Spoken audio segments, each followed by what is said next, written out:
କୁଞ୍ଚିତ ଅନଳ ପଟୁ ତୁମ୍ଭେ ସର୍ବଭକ୍ଷଣେ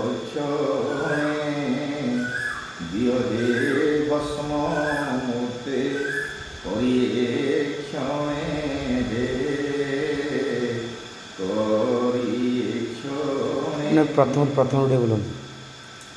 ସୀତା କହୁଛନ୍ତି ରଙ୍ଗାଜୀବ ଗଙ୍ଗାଧର ମେହେରଙ୍କର ତପସ୍ୱିନୀ କାବ୍ୟରେ ଯେ ରାଘବ କହିଲେ ରଘୁବଂଶୀୟ ଜାତ ଏବଂ ମୃତ ରାଘବ ରାମଚନ୍ଦ୍ର। ହେ ରାମଚନ୍ଦ୍ର, ହେ ଅଗ୍ନି, ରାମଚନ୍ଦ୍ରଙ୍କ ବ୍ୟତୀତ ଯଦି କାୟରେ ମନରେ ବାକ୍ୟରେ ମୁଁ ଅନ୍ୟ ପୁରୁଷର କୌଣସି କଥା ମଧ୍ୟ ମନରେ ଚିନ୍ତା କରିଥାଏ ତେବେ ହେଲେ ହେ ସର୍ବଭକ୍ଷ ଅଗ୍ନି ମୋର ଶରୀରକୁ ଆପଣ ଦାନ କରନ୍ତୁ। ଆପଣ ସେ ଗୀତଟା ବୋଲନ୍ତୁ।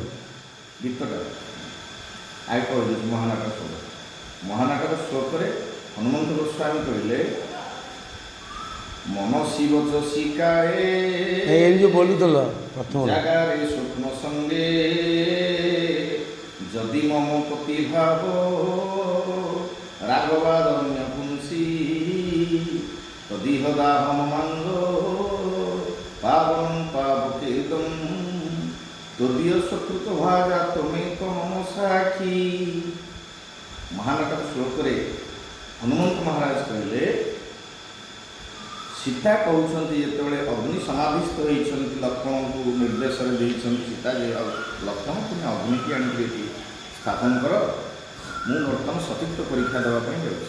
ତେଣୁ ଅଗ୍ନି ହୁତୁ ହେଇ ଜଳୁଛନ୍ତି। ଅଗ୍ନି ଜଳିବା ସମୟରେ ସେହି ସମୟରେ ସୀତା କହିଲେ ହେ ଅଗ୍ନି, ମନରେ ବଚନରେ ଏବଂ ଶରୀରରେ ଯଦି ରାମଙ୍କ ବ୍ୟତୀତ ଅନ୍ୟ ପରପୁରୁଷର ମୁଁ କେବେ ହେଲେ ମନରେ ପରପୁରୁଷକୁ ଆଣିଥାଏ ତେବେ ହେଲେ ଆପଣ ସର୍ବଭକ୍ଷ ଅଗ୍ନି ମୋ ଶରୀରକୁ ଭସ୍ମ କରିଦିଅନ୍ତୁ। ଅନୁରୂପ ଭାବରେ ଓଡ଼ିଆରେ ଏହାକୁ ଗଙ୍ଗାଧର ମେହେର ତପସ୍ୱିନୀ କାବ୍ୟରେ କରେ।